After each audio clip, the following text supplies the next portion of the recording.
Makanya semua yang kita lihat, benda yang kita lihat, yang dibuat sama manusia, dibuat ya, bukan diciptakan, dibuat sama manusia, itu elemen-elemennya ditemukan di dasar bumi atau di atas bumi. Di atas bumi misalnya kayu, jadilah furniture. Di bawah bumi elemen-elemen ini digabungkan, misalnya jadi prosesor lah, jadi inilah, jadi itulah. Makanya generasi berikutnya, teknologinya lebih maju berdasarkan generasi sebelumnya. Di-upgrade aja terus.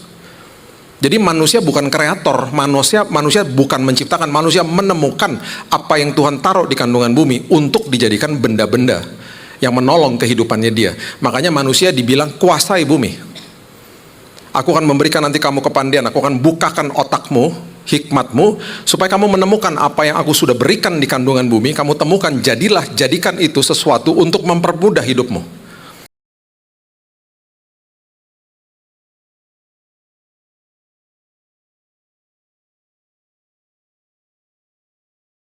Favorit saya sekarang. Oke. Tahun baru pastinya ya biasalah orang buat resolusi lah ya. Orang buat komitmen baru bla bla bla segala macam. Kalau di sini ada anak gym pasti tahu lah. Kalau di gym tuh Januari Februari penuh gymnya. Karena orang pada ke gym semua. Nanti bulan Maret kembali normal. Karena orang yang komitmen di awal cuman hebat di awal aja. Habis itu di bulan Maret udah lupa sama komitmennya. Tapi biarlah hari ini satu hal, kita mau buat resolusi itu sah-sah aja.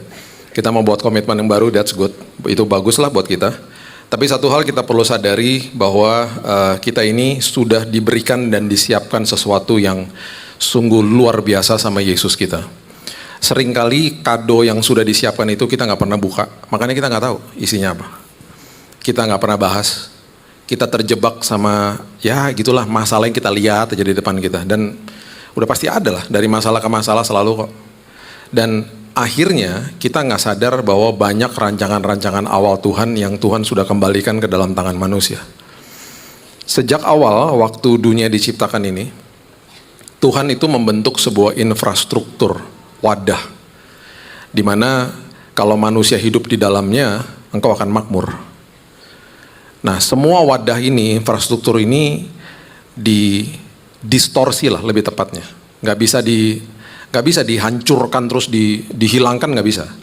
Rancangan Tuhan tuh rancangan Tuhan. Didistorsi sama iblis. Sehingga manusia akhirnya hidup di dalam kegelapan. Kenapa saya katakan kegelapan? Karena wadah yang Tuhan buat di awal, pertama kali dia buat, itu terang. Dan itu semua ada korelasinya ketika Yesus hadir, ketika dia kembali menyatakan kepada kita bahwa semua rancangan awal itu sudah dikembalikan ke dalam tangan manusia sebenarnya. Nah, wadah ini yang membuat manusia maksimal hidup di dalamnya, manusia jatuh dalam dosa, kemudian manusia tidak sadar hari ini bahwa Yesus sudah mengembalikan itu semuanya ke dalam tangan manusia. Diperburuk lagi ketika kita membaca rancangan-rancangan ini yang tercatat di dalam kitab Kejadian, khususnya Kejadian 1 sama 2, kita membacanya dari sisi historical data. Oh, hari pertama kreasinya begini, kedua begini. Kita nggak lihat ada pesan di dalamnya yang merupakan rancangan awal Tuhan. Dari pernikahan, dari pekerjaan, dari identitas, dari provisi Tuhan, dari masalah tentang sumber, dan itu semuanya detail banget di kitab Kejadian, khususnya 1 dan 2. Kenapa manusia jatuh dalam dosa, itu juga adalah pembahasan tersendiri. Semuanya udah ada di situ. Dan akhirnya, waktu kita tahu, kita sadar bahwa oke, Yesus datang, memberikan saya keselamatan gitu ya. Kita tahu ujungnya, kita tahu keselamatan diberikan, kita tahu dosa kita dihapus, kita tahu ujungnya. Tapi selama saya hidup dalam dunia ini, iblis mau membuat kita supaya kita tidak maksimal, bersungut-sungut, dan akhirnya dia mau supaya kita kembali ke dalam kegelapan. Dibutain sama dia. Padahal aku datang bawa hidup yang berkelimpahan. Berkelimpahan seperti pada awalnya, berkelimpahan manusia di dalam hadirat Tuhan. Dan terlalu banyak hal-hal yang hebat-hebat di dalam perjanjian lama ini, dalam proses kreasinya Tuhan, yang kalau kita lihat satu-satu, merdeka kita. Salah satu contoh aja. Pertama kali manusia diciptakan, itu di Kejadian 2 ayat 15, itu tugas pertama yang diberikan. Manusia tidak pernah diberikan organisasi gereja. Manusia diberikan tempat pekerjaan. Belum ada semak. Belum ada sesuatu yang berantakan, belum ada tumbuhan, belum ada sesuatu yang sudah ada dan perlu di-maintain. Karena belum ada hujan. Kenapa belum ada hujan? Karena belum ada orang yang mengelolanya. Pertama kali manusia diciptakan, dikasih marketplace. Makanya saya selalu katakan sama teman-teman di marketplace, kamu balik di tempat pekerjaanmu di hari Senin. Itu tempat sakral banget. Nah itu dibodohi kan sama iblis, terjadilah namanya sekularisme. Sekularisme yang terjadi adalah kita pilah-pilah Tuhan. Makanya kita sebut hari Minggu hari kudus. Hari Senin sampai hari Jumat, hari kerja. Nggak gitu, hari Minggu hari kudus di dalam gedung tempat ibadah. Kita sadar kita adalah gerejanya, Assembly of the Believers, Ecclesia bahasa aslinya. Berarti ketika saya pergi kemanapun, saya adalah gereja Tuhan. Ketika saya masuk ke dalam tempat pekerjaan saya berubah jadi tempat ibadah. Dan apalagi ketika Kejadian 2:15 mengatakan bahwa tempat pekerjaan saya adalah tempat yang begitu sakral, hari Senin adalah hari ibadah di tempat pekerjaan saya sampai hari Jumat. Dari itu aja kita merdeka. Dari itu aja kita harus merubah paradigma kita. Oh iya ya, saya kerja gak boleh ngejar gaji. Saya kerja ngejar kenapa Tuhan tempatkan saya di tempat itu. Saya harus jadi garam dan terang Tuhan. Terang dan garam. Jangan dibalik, terang dan garam. Itu aja merdeka. Kejadian 2:18 misalnya. Gak baik kalau manusia itu seorang diri. Dimutilasi ayatnya. Kita gak lihat konteks di atasnya. Pria diciptakan ada di dalam hadirat Tuhan, Eden. Diminta untuk mengelola bumi, berfungsi, mengerti panggilan dalam Tuhan. Dikasih perintah sama Tuhan, instruksi pertama diberikan kepada pria. Baru ayat 18, manusia itu tidak baik kalau dia seorang diri. Pria yang mana? Yang ada dalam hadirat Tuhan. Pria yang mengerti panggilan hidupnya. Pria yang mengerti instruksi firman Tuhan untuk diajarkan kepada nanti keluarganya. Pria seperti itu nggak baik seorang diri. Konteksnya begitu. Dimutilasi sama orang, datang kepada hamba Tuhan. Pak, nggak baik kalau kita seorang diri. Hamba Tuhannya juga nggak ngerti. Oh ya, kapan mau menikah? Enak aja. Nggak langsung begitu. Itu semuanya detail satu-satu. Nah, sebelum itu dikasih, coba kita lihat ya, Kejadian 1 ayat 1 sampai 4. Kejadian 1 ayat 1 sampai 4. Firman Tuhan mengatakan begini. Pada mulanya. Berarti Tuhan menciptakan waktu. Tuhan kasih kita yang namanya Kronos. Makanya kita merayakan tahun baru. Ada penggalan-penggalannya. Oh, ini tahun yang baru. Dikasih manusia membuat kalender sesuai dengan apa yang ada di benda-benda di cakrawala dengan matahari dan lain sebagainya. Ada pagi, ada petang, ada malam dan lain sebagainya. Dibuatlah 365 hari, ada kalender-kalendernya. Pada mulanya Tuhan seperti dalam tanda kutip ya, kayak kita dijebak di dalam sebuah kronos, waktunya manusia. Kita nggak bisa keluar kita makanya nggak maha hadir. Tuhan kita bergerak di atas itu semuanya, Dia ciptain waktu kok. Makanya saya nggak bisa ngomong gini, Tuhan sudah ada sejak, saya nggak bisa sambung kata-kata itu. Karena awal sama akhir itu Dia miliki. Saya nggak bisa kasih kata-kata mengatakan sejak kapan Dia ada. Terbatas, kenapa? Kita terbatas, dari kata-kata kita ya terbatas. Tuhan ada sejaknya, kita nggak bisa terusin toh. Sejak kapan? Eternity kok Dia, kekekalan. Makanya dikatakan Bapa yang kekal, kekekalan dimiliki sama Dia. Segitu hebatnya Tuhan kita. Nah, dari itu aja kita sudah ngerti pada mulanya. Dia create a beginning, Dia kasih permulaan buat semua manusia. Dia nggak ada mulanya, Dia mengatasi permulaan, Alfa dan Omega kok Dia. Terus dikasih tahu, pada mulanya menciptakan waktu, Allah menciptakan langit dan bumi. Langit adalah ruang, bumi adalah benda. Diciptain nama Dia. Buminya dikasih, ada tanah, ada air di dalamnya, ada kandungan bumi bahkan di dalamnya. Yang akhirnya manusia bisa menemukan kandungan bumi ini dan bisa diciptakan yang namanya teknologi. Makanya semua yang kita lihat, benda yang kita lihat, yang dibuat sama manusia, dibuat ya, bukan diciptakan, dibuat sama manusia, itu elemen-elemennya ditemukan di dasar bumi atau di atas bumi. Di atas bumi misalnya kayu, jadilah furniture. Di bawah bumi elemen-elemen ini digabungkan, misalnya jadi prosesor lah, jadi inilah, jadi itulah. Makanya generasi berikutnya teknologinya lebih maju berdasarkan generasi sebelumnya. Di upgrade aja terus. Jadi manusia bukan kreator, manusia bukan menciptakan, manusia menemukan apa yang Tuhan taruh di kandungan bumi untuk dijadikan benda-benda yang menolong kehidupannya Dia. Makanya manusia dibilang kuasai bumi. Aku akan memberikan nanti kamu kepandian, aku akan bukakan otakmu, hikmatmu, supaya kamu menemukan apa yang aku sudah berikan di kandungan bumi, kamu temukan, jadikan itu sesuatu untuk mempermudah hidupmu. Makanya ada kursi, ada alat transportasi. Itu kan dibuat sama manusia. Dibuat, bukan diciptakan. Dari itu aja kita udah harusnya mengerti, wow, betapa hebatnya Tuhan saya. Jadi kalau saya tanya gini, HP kita bisa nggak ditemukan 1000 tahun yang lalu? Bisa aja, cuman otaknya manusia nggak kebuka 1000 tahun yang lalu. Teknologinya makanya belum nyampe lah otaknya. Makanya menggelitik saya lah kalau ada orang so tahu. Oh ini saya buat ini Pak, saya buat ini. Iya. Itu semua dari Tuhan lah. Ngucap syukur aja, pikiran kamu dikasih hikmat sama Tuhan. Sesederhana itu. Makanya ya, jangan pernah berpikir bahwa teknologi, kehebatan yang ada di dalamnya melebihi Tuhan kita. Nggak akan, kalau kita punya pengertian itu, kita jadi rendah hati. Bahkan pencapaian saya nih, pencapaian Bapak Ibu, wah ada award, ada sesuatu yang hebat dikasih, bilang semua karena kemuliaan nama Dia. Siapa sih saya? Saya hanya alat Dia dipakai untuk kemuliaan Dia kok, gitu. Ya, kemudian baru ayat 2. Bumi belum berbentuk dan kosong, gelap gulita menutupi samudera raya, gelap gulita menutupi samudera raya. Roh Allah melayang-layang di atas permukaan air. Ada gelap, ada air, ya ada benda di situ. Lihat ayat 3. Pertama kali infrastruktur yang Tuhan berikan dalam hidup manusia. Berfirmanlah Allah, jadilah apa? Terang. Lalu terang itu jadi. Wadah infrastruktur pertama yang diciptakan, terang, light. Diciptain sama apa? Firman. Jadi firman sama terang gak bisa dipisahin. Tidak bisa dipisahkan. Firman menciptakan terang. Ayat 4 dikatakan Tuhan melihat terang itu baik, dipisahkan terang itu dari gelap. Nah ini wadahnya. Kemudian baru setelah itu ditaruh semua kreasi-kreasinya Dia. Nah sekarang gini, benda-benda yang ada di langit yang kita nikmati setiap hari, matahari, bulan, bintang, itu baru diciptakan di hari keempat Bapak Ibu.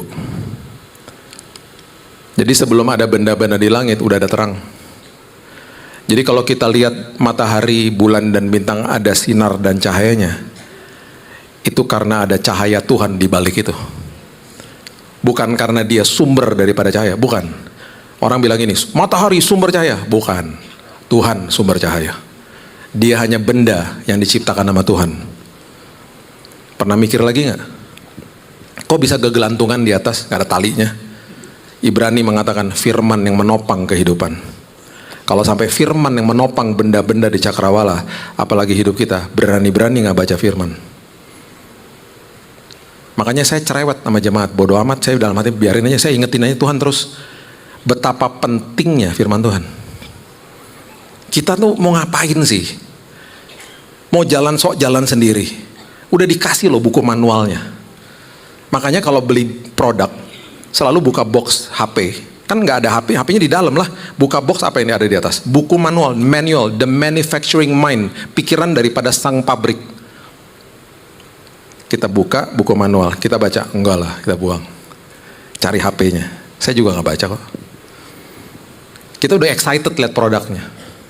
Terus kita tanya-tanya nanti sama teman. Saya pernah punya HP, baru 1 tahun baru tahu ternyata dia punya kecanggihan tertentu yang saya nggak tahu. Teman saya bilang gini, ya ampun udah ada kali dari dulu. Karena nggak baca buku manual. Semuanya ada di buku manual Alkitab kita. Pikiran, the manufacturing, pikiran daripada sang pencipta ada di situ.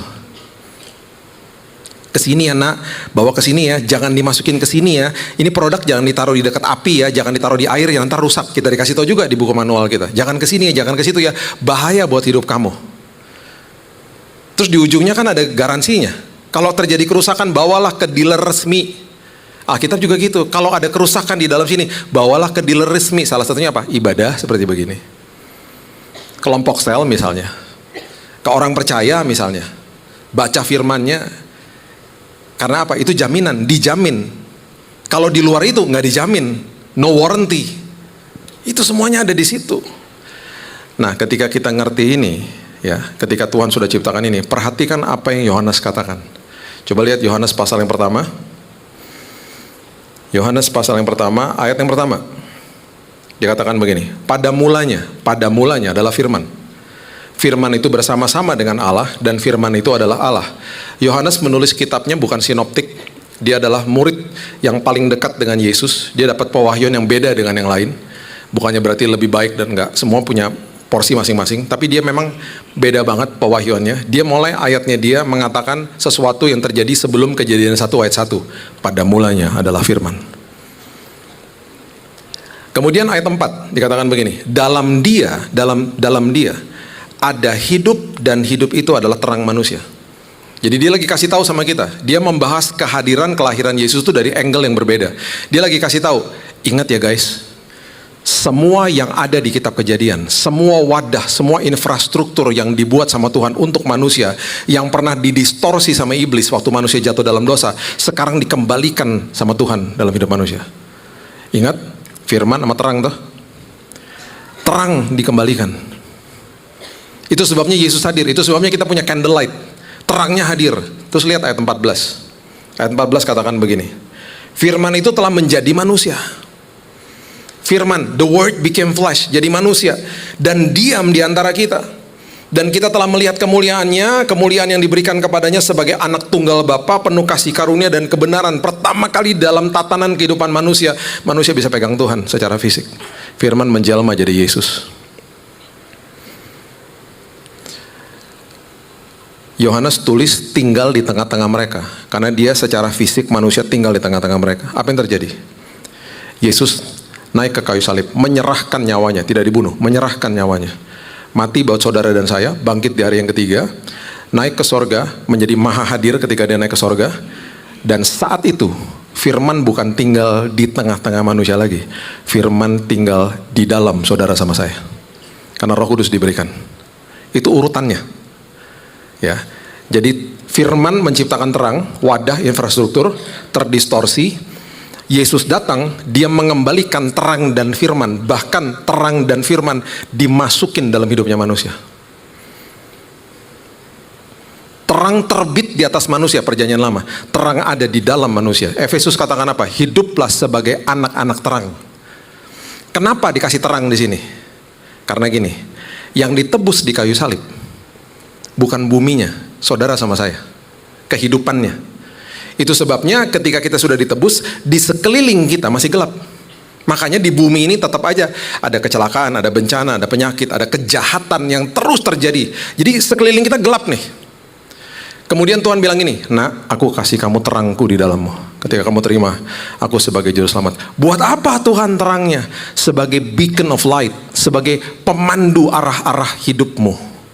Firman sama terang nggak bisa dipisahkan toh. Makanya dikatakan apa? Firman adalah pelita yang menerangi langkah-langkah hidupmu tiap hari.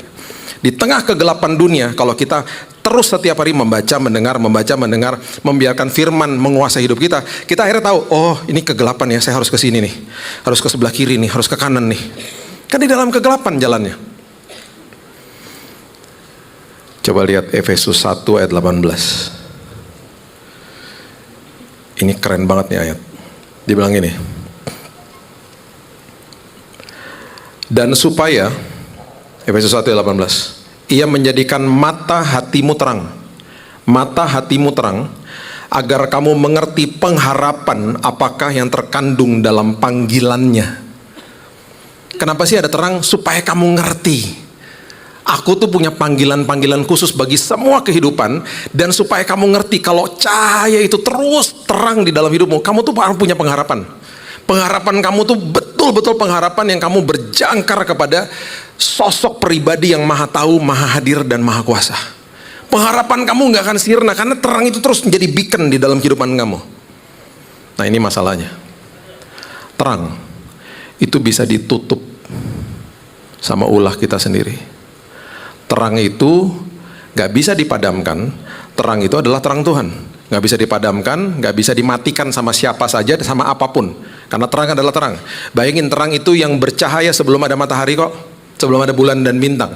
Terang itu yang ada di dalam sini, terang yang dahsyat itu tidak bisa dipadamkan sama siapapun dan apapun. Namun, terang itu bisa ditutup. Ironis toh. Udah dikasih terang, ditutup sama siapa? Ulah kita sendiri. Gimana caranya? Coba baca Matius pasal yang ke-6. Matius pasal yang ke-6 ayat 22 dan 23.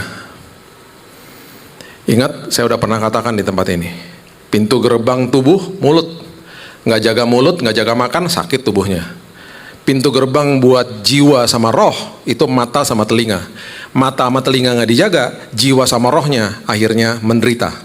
Sesederhana itu, ya. Perhatikan ini, karena terang sudah diterbitkan, terang itu perlu dijaga. Hidup sebagai anak-anak terang. Itu sebabnya jaga pintu gerbang hatimu supaya terang itu tidak ditutup sama ulahmu sendiri. Perhatikan Matius pasal yang ke-6 ayat 22. Mata adalah pelita tubuh. Mata adalah pelita tubuh. Mata itu menyerap informasi dari luar. Dia pelita. Ya. Terus dikatakan begini, jika matamu baik, teranglah seluruh tubuhmu. Kamu aman. Karena terang itu tetap bercahaya, bersinar terus. Jadi glimpse of hope. Jadi bawa pengharapan, bawa panduan buat langkah-langkah kamu, bawa hikmat dalam keputusanmu setiap hari. Kalau kamu jaga mata. Berarti apa? Oh, baca firman. Kalaupun nonton yang lain, lihat yang lain, itu hanya hobi. Karena banyak orang yang memberikan atau minta kepuasan sama dunia. Jadi dia jadikan misalnya hal-hal yang lain itu pemasok bagi kepuasan jiwanya. Itu udah salah. Ya, makanya saya nggak pernah larang kalau orang menonton Netflix, orang mau nonton drakor, oke aja, sah-sah aja, asal. Kita tidak jadikan itu sumber bagi kelegaan kita. Kita juga butuh informasi dan kita juga harus sortir. Kita harus sortir apa aja yang kita serap lewat mata kita. Perhatikan ayat 23. Jika matamu jahat, jika matamu nggak disortir, gelaplah seluruh apa? Tubuhmu. Kamu akan tutup itu semua terang itu, kamu tutup sama ulahmu sendiri. Jadi jika terang yang ada padamu gelap, betapa gelapnya kegelapan itu. Udah kamu hidup di tengah-tengah dunia yang penuh dengan kegelapan, hidupmu makin gelap. Karena hal yang sederhana, kamu gak jaga matamu. Itu sebabnya kan saya katakan kan, betapa pentingnya baca firman. Makanya ya orang ya, saya udah kenyang lah ketemu sama orang-orang kayak gitu. Ujung-ujungnya pasti gitu. Gak ada pengharapan, komplain nama Tuhan. Kalau ditanya gini, kehidupanmu dalam pembacaan firman dan mendengarkan firman, gaya hidupmu setiap hari seperti apa? Kalau ditelaah dengan teliti, pasti nggak ada. Beda sama orang yang hidupnya, gaya hidupnya seperti itu, beda. Walaupun ada masalah, dia akan ngomong gini, ada masalah sih Pak, tapi Tuhan baik banget Pak. Oh beda, cara ngomongnya juga udah beda. Karena terangnya nggak pernah dipadamkan sama ulahnya sendiri. Nah itu mata toh, telinga juga gitu. Nah telinga itu mendengar perkataan dari luar. Makanya juga harus dijaga. Nah, perkataan yang paling sering didengar sama diri kita sendiri adalah perkataan dari diri kita sendiri. Karena pribadi yang paling sering ngomong sama kita adalah diri kita sendiri. Makanya Lukas pasal yang ke-12 ayat 3 mengatakan begini. Lukas 12 ayat 3. Karena itu, apa yang kamu katakan dalam gelap akan kedengaran dalam terang. Dan apa yang kamu bisikkan ke telinga di dalam kamar akan diberitakan dari atas atap rumah.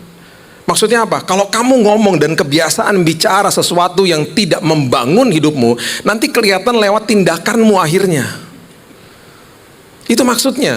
Analogi sederhana gini. Pernah nggak punya teman, ketika ngobrol sama dia karena dia good listener, kita seneng ketemu dia. Karena tektoknya enak. Saya ada beberapa teman-teman saya kayak begitu. Waduh, saya nagih ketemu mereka. Bahkan saya ajak ke rumah. Ke rumah dong, ngobrol yuk gitu. Oh seneng mbak, ngopi-ngopi sama dia. Ngobrol, saya bisa curhat isi hati saya sama dia. Nanti setelah itu dia curhat juga, dia tektoknya enak gitu, dia dengerin dulu. Oh ya, dia kasih solusi dulu, dia kasih masukan dulu. Oh ya, pendengar yang baik. Udah gitu dia ngobrol, balik. Salah satu itu, pribadi itu istri saya sebenarnya. Dia, I married my best friend. Dia pendengar yang luar biasa, ngobrol sama dia menyenangkan gitu loh. Dengernya enak. Nah punya gak teman kayak gini? Kita ngomong nih, baru ngomong, lu tau gak, gue tuh kemarin gini. Oh ya, gue juga, lo tau gak, gue tuh gini. Kita jadi, belum selesai ceritanya, jadi dengerin dia. Kita bengong gitu. Pokoknya cerita dia harus lebih seru. Udah, kita udah ngerasa ada jedah nih. Iya, jadi gini ya, jadi gue mau terusin ya. Jadi gue begini. Oh ya, kalau gue gini. Kita gak bisa ngomong. Di sela-sela sama dia, pokoknya cerita dia harus lebih seru dari kita. Setelah kita ngobrol sama orang kayak gitu, capek gak? Capek. Besok disuruh ketemu lagi? Enggak, malas ah. Orang yang seperti itu adalah orang yang cakap berbicara, tetapi tidak cakap berkomunikasi. Orang yang mendengarkan kita, dia adalah orang yang cakap berkomunikasi. Diri kita sendiri bisa menjadi pribadi yang seperti itu jika kita bersungut-sungut. Ketika kita komplain, ketika kita mengeluarkan kata-kata negatif, yang dengar apa? Telinga toh. Ketika telinganya dengar, lambat laun jiwanya capek. Capek jiwanya. Dan kita nggak sadar. Makanya teman saya hal sederhana, dia cuma suka latahan aja. Latahannya gini, orang udah terima Yesus. Cuman kan orang punya kebiasaan, punya sampah dari masa lalu. Setiap kali lupa sesuatu aja ngomong gini, mati gua, mati gua. Orang ini pribadi ini susah tidur, insomnia, minum obat tidur. Terus saya bilang sama dia, lu coba ganti deh, lu jangan ngomongnya kayak begitu. Gak bagus tau gak? Lu ngutukin diri sendiri. Iya ya Bill, negatif banget ya katanya. Iyalah jangan gitu. Satu hari dia mulai berubah nih ya, lagi berusaha berubah ya. Di depan saya nih, mati gua. Terus dia lihat saya kan, sorry Bill, sorry. Gue hidup Bill, gue hidup. Dia berusaha untuk berubah. Hari ini dia udah nggak pernah ngomong gitu lagi. Dia udah lepas obat. Dia tidur nyenyak tiap malam. Gara-gara hal sederhana, jiwanya tenang, jiwanya dipuaskan, jiwanya nggak capek. Makanya orang, lu lagi masalah ya? Baik, Tuhan setia, namanya juga hidup ya. Tuhan baik kok, Tuhan dahsyat banget. Gue percaya kok Tuhan udah siapkan yang terbaik buat gue. Dia dengar tuh kata-kata dia sendiri, jiwanya dilegakan. Makanya banyak orang Kristen yang ketika dia belajar mengucap syukur, hidupnya dipuaskan.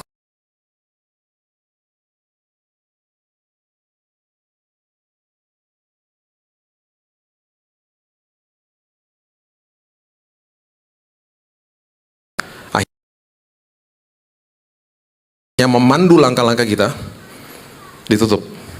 Nah, sekarang yuk kita balik ke kitab Kejadian. Saya kan punya banyak waktu. Ya, saya cuma mau bahas 2 aja. Ya, saya cuma ada waktu buat 2 karena banyak banget.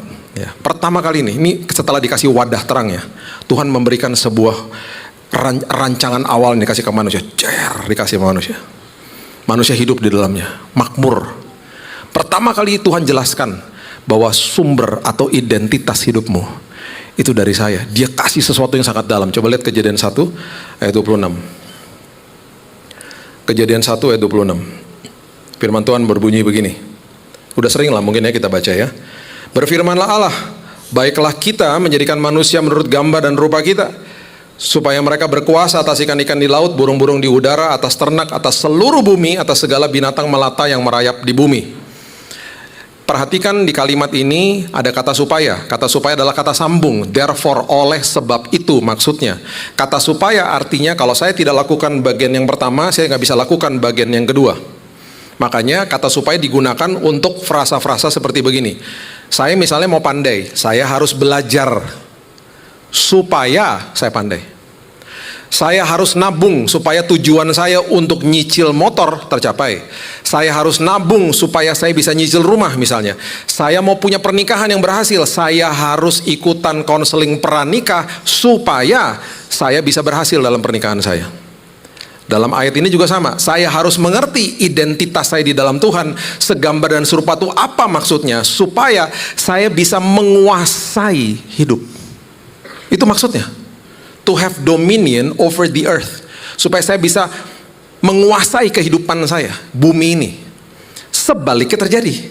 Kalau saya tidak mengerti identitas saya di dalam Tuhan, apa maksudnya segambar dan serupa? Hidup menguasai saya. Hal sederhana adalah orang-orang yang korupsi misalnya. Uang menguasai dia. Harusnya kan kita menguasai uang. Uang menguasai dia. Orang yang masih suka ngerokok, tembakau menguasai dia. Dia gelisah aja, habis makan, mau cari tempat mau ngerokok. Masuk ke kamar hotel, saya minta yang floornya yang smoking ya Pak, gitu. Pokoknya harus ngerokok. Tembakau menguasai dia. Orang yang terlibat pornografi, orang lain menguasai dia. Orang yang terlibat minum-minuman keras, bahan dasarnya buah-buahan menguasai dia. Dia nggak sadar. Hidup menguasai dia. Satu hari di tahun 2007, di jam 11 malam, saya lagi baca ayat ini. Dan di jam 11 malam itu ada suara di hati saya bilang gini, Bill, kamu baca ayat itu berulang-ulang. Kamu kenapa nggak pernah perhatiin konteksnya? Kamu baca pelan-pelan, kamu baca ayat 11 dulu. Saya baca ayat 11, saya dipimpin sama Tuhan ya, baca dulu. Baru akhirnya saya ngerti ayat 26. Sampai saya loncat dari meja belajar saya, sampai istri saya bangun jam 11 malam. Ada apa? Ada tikus ya, ada tikus ya. Saya bilang, saya tikusnya. Jam 11 malam, ya coba lihat ya. Ayat 11 mengatakan begini. Waktu Tuhan mau ciptakan tumbuh-tumbuhan, Tuhan tidak pernah langsung ciptakan tumbuhan. Tuhan tuh lagi ngasih tahu sama kita sebuah peristiwa yang sungguh indah di dalam proses kreasi daripada manusia, saudara dan saya. Perhatikan ketika dia ciptakan tumbuhan, dia nggak pernah bilang ini, jadilah tumbuh-tumbuhan, nggak. Dia berfirman kepada tanah. Dia bilang gini, hendaklah tanah. Dia suruh tuh tanah menumbuhkan tunas-tunas muda, tumbuh-tumbuhan yang berbiji, segala jenis pohon buah-buahan yang menghasilkan buah yang berbiji, supaya ada tumbuh-tumbuhan di bumi. Dan jadilah demikian. Dia berfirman kepada tanah. Dia bilang gini, hei tanah, keluarkan tumbuh-tumbuhan. Jadi tanah mengeluarkan tumbuh-tumbuhan. Dia lagi ngasih tahu sama kita bahwa sumber daripada tumbuh-tumbuhan adalah tanah. Karena dia berfirman kepada tanah, tanah yang keluarin tumbuh-tumbuhan. Sekarang gini, prinsipnya gini, segala sesuatu dipisahkan dari sumbernya, mati, tidak berfungsi. Tumbuh-tumbuhan dipisahkan dari tanah, mati nggak? Mati. Jadi sambal goreng labu siam di atas meja. Enak banget ya. Suka labu siam nggak? Jadi brokoli rebus dipisahin dari tanah. Pertanyaan berikutnya, kepada siapa Tuhan berfirman ketika diciptakan ikan-ikan yang berkeriapan di bawah air? Nggak langsung. Coba lihat ayat 20. Ayat 20 dia bilang begini, berfirmanlah Allah, hendaklah dalam air berkeriapan makhluk yang hidup. Bahasa Inggrisnya, let the water produce. Let the water produce. Biarlah air mengeluarkan binatang-binatang ini. Tuhan lagi kasih tahu sama kita, sumber daripada ikan adalah air. Karena aku berfirman kepada air. Air yang mengeluarkan binatang-binatang ini. Ketika ikan dipisahkan dari sumbernya, dari air, mati nggak? Mati. Jadi apa? Gurame bakar. Sushi. Mati. Kepada siapa Tuhan berfirman ketika dia menciptakan binatang melata dan binatang liar? Ada di ayat 24. Nggak langsung juga.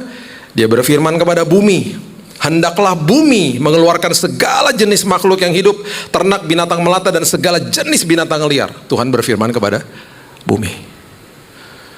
Makanya saya waktu itu ada di tempat minum kopi luwak. Ajak teman saya orang bule. Dia nanya, kopi luwak tuh kayak gimana? Saya nggak mau jelasin. Kalau saya jelasin dia nggak mau minum ntar. Tahu ya kopi luwak gimana caranya ya? Masih ada yang nggak tahu? Tahu dong, ya. Jadi saya nggak mau jelasin. Udahlah minum ini kopi mahal, enak banget nih kopi gitu. Abis dia minum baru saya jelasin, dia langsung gitu. Udah please deh jangan lebay ya. Ini enak tapi kan enak banget sih. Mau lagi besok aja katanya. Biarin gue berpikir dulu, gue hilangin pikiran kotor-kotornya katanya. Petani luwaknya ngomong gini, Pak, luwak kalau saya masukin ke dalam kandang stres. Kopinya ketika masuk ke sini bercampur sama asam lambungnya, jadi nggak enak pas keluar. Jadi harus di tempat terbuka. Jadi nggak boleh dipisahkan dari habitatnya. Itu salah satu contohnya misalnya. Ya. Jadi saya rangkumkan dulu ya. Tuhan berfirman kepada tanah ketika diciptakan tumbuh-tumbuhan. Tuhan berfirman kepada air ketika diciptakan ikan-ikan. Tuhan berfirman kepada bumi ketika dia menciptakan binatang melata dan binatang liar. Pertanyaan yang paling penting sekarang. Kepada siapa dia berfirman? Ketika diciptakan saudara sama saya. Di malam hari itu Tuhan bilang gini, oke Bill kamu udah ngerti ya. Sekarang kamu baca ayat 26, baca pelan-pelan. Baca pertamanya aja. Itu yang membuat saya loncat dari bangku saya. Ayat 26 bilang begini. Baiklah siapa? Kita. Menjadikan manusia menurut gambar dan rupa. Tuhan gak berfirman kepada tanah, gak berfirman kepada air, gak berfirman kepada bumi. Tuhan berfirman kepada dirinya sendiri. Jadi dia lagi kasih tahu sama kita. Sumber dari hidupmu, saya. Tapi kan saya diciptakan dari debu sama tanah. Itu bahan baku, bukan sumber. Saya tidak pernah memerintahkan tanah sama debu untuk mengeluarkan hidupmu. Gak pernah. Hai tanah, hai debu, jadilah manusia. Gak pernah. Saya gunakan debu dan tanah. Tapi hidupmu sumbernya saya. Itu sebabnya berani-berani terpisah dari terang dan firman. Gak berfungsi kita. Gak berfungsi. Akhirnya apa? Identitasnya rusak. Ketika identitasnya rusak, kita berpikir apa? Identitas di atas harta, jabatan, status, ketenaran, uang. Makanya manusia banding-bandingin diri sama orang lain. Makanya timbul frasa di dalam kota yang tercinta ini, gengsi.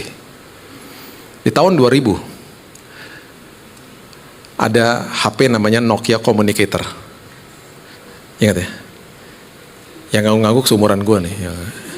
Yang adik-adik dulu ada bentuknya kayak Samsung Fold, cuman dia kayak batu bata, gede. Udah gitu dulu belagu banget ya orangnya, pakai Samsung. Itu kan segede gini ya, berat loh. Udah gitu ada casingnya tau gak ditaruh sini. Udah kayak pistol aja. Jalan pakai HP di sini. Wah bangga banget leper-leper gini. Dulu ya HP Nokia Commander di sini, sebelah sini pager. Jadi orang datang jalan kadang gini, getar-getar pagernya, kayak kestrum.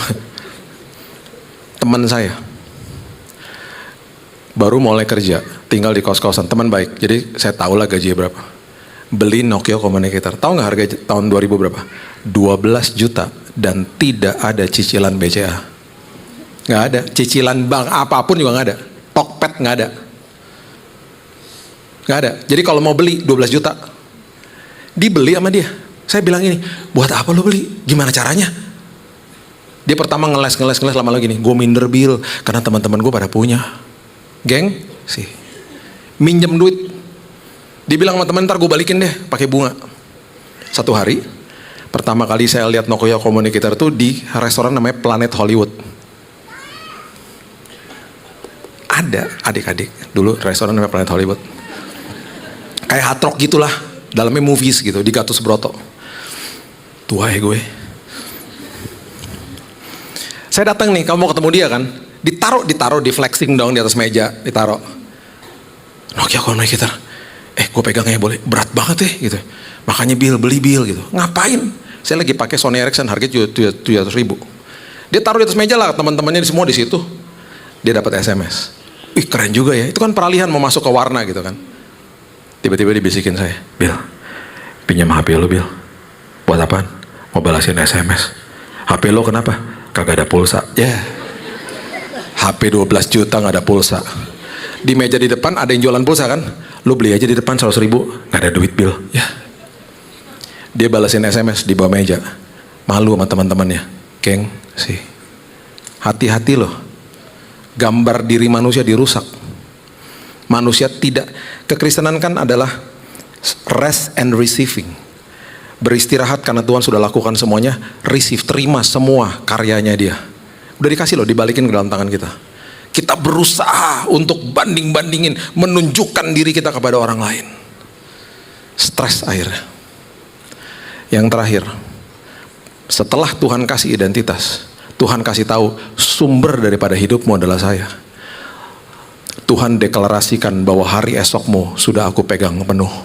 Itu sebabnya dia tulis rancangan awalnya manusia di kitab Kejadian ayat 1 ayat 29 mengatakan begini.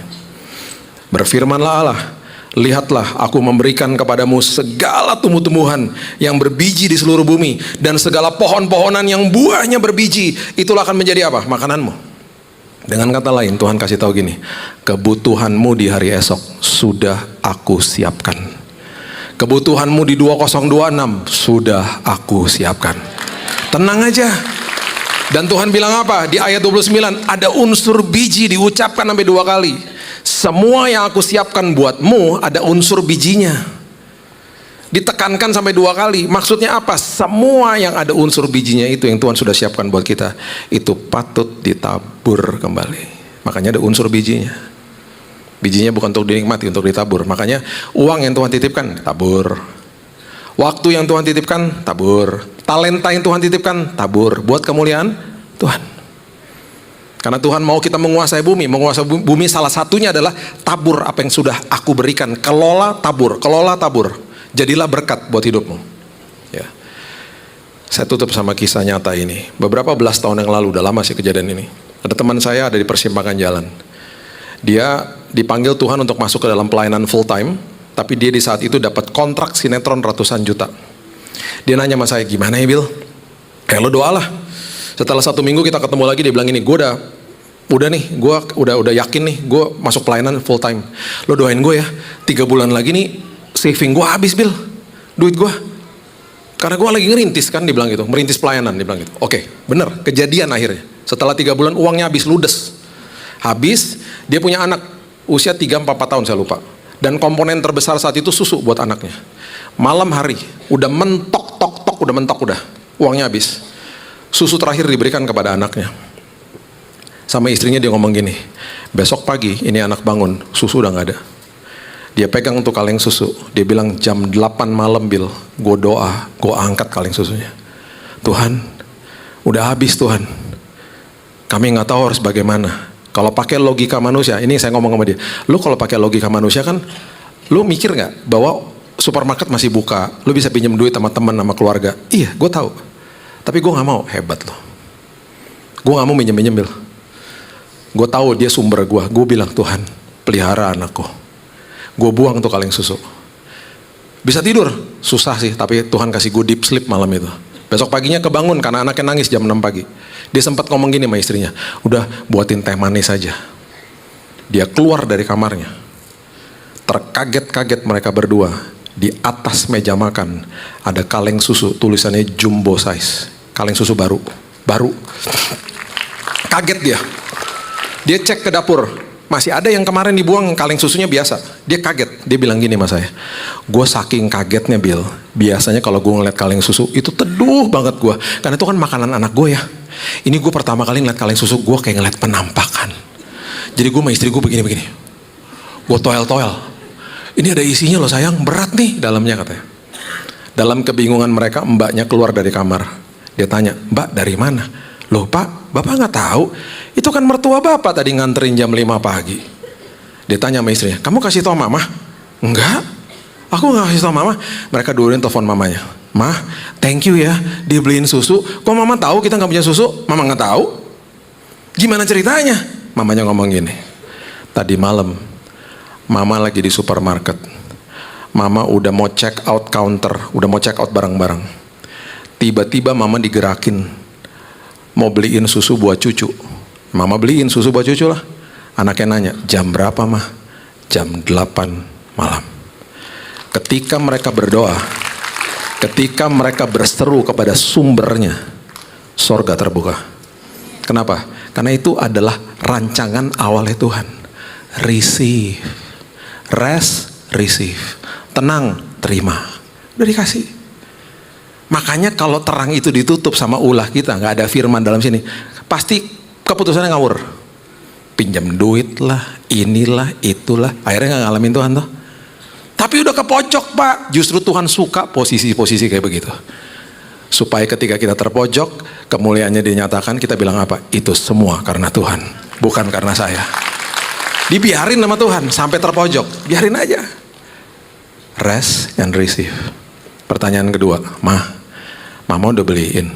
Kok bisa jam 5 pagi nganterin ke sini? Mamanya bilang gini, mamanya tuh property agent. Mamanya ada meeting di Bandung jam 8 pagi. Rumah mamanya sama rumah mereka deketan. Mamanya bilang gini, Mama tuh ada meeting di Bandung jam 8. Mama berangkat dari rumah jam 5. Mau masuk pintu tol, kan lewat rumah kamu. Sekalian aja Mama ngedropin. Mamanya pulang sore loh, Bapak Ibu. Bisa aja kan dianterinnya sore ya. Tapi kenapa dianterinnya pagi? Karena bukan sekedar Tuhan gerakin dia beli susunya. Tuhan juga sampai atur waktunya. Karena Tuhan tidak pernah telat. Tuhan selalu on time. On time. Kenapa? Rancangan awal. The first plan. Udah dikasih di sini kok. Makanya terang sama firman dikembalikan ke dalam hidup manusia. Supaya kita ngerti.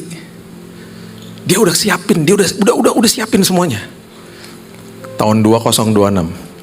Dia juga sudah siapkan buku saudara sama saya. Lihat masa depanmu, selalu punya prinsip begini. Tuhan, I'm resting, I'm receiving. Saya beristirahat. Hatinya tetap melakukan tugas dan tanggung jawab. Hatinya tenang.